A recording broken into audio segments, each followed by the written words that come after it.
Let's talk about anger. How many people just were like, nope, click. Let's talk about anger and not necessarily getting over it as much as preparing for it. Let's talk about preparing for anger. What people don't know in psychology is that it is believed that right under anger is deep sadness and the experience of something lost. Maybe it is the deep sadness following the loss of something you really wanted and did not get.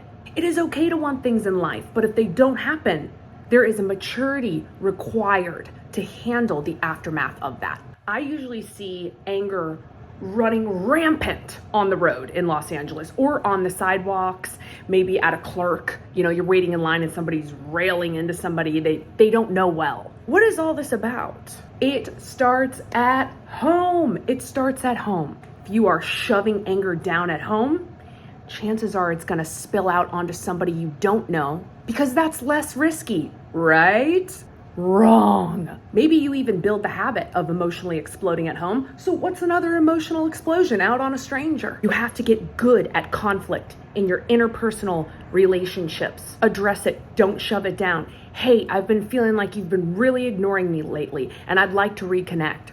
Boom. What kind of conversation does that open up with your romantic relationship? Mom, Dad, it feels like when you tell me a lot of things to do at once and I'm a 45-year-old adult that you don't trust me. Am I reading that right? That way when you visit home and you're getting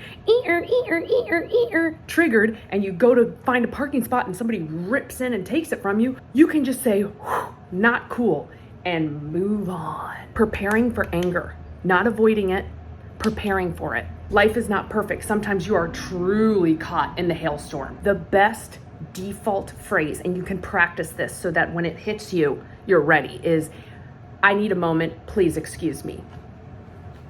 Then you can go off by yourself, practice breath work. You can push your hands and channel your anger as hard as you can into a wall, not breaking it, not being violent, leaning into it and channeling the anger, taking a deep breath and returning back. Here's the most cliche one, and it is the one that works for me every single time. I practice this, and I still doubt it in the moment. I'm like, nope, I don't want to do this. I want to rage. Sleep on it. Worst advice in the moment you'll ever hear. You're like, that's not going to work. I don't want to do that. There has not been a time in my life, I can swear to you under oath, that I have not slept on it and been grateful, so grateful that morning. Woo!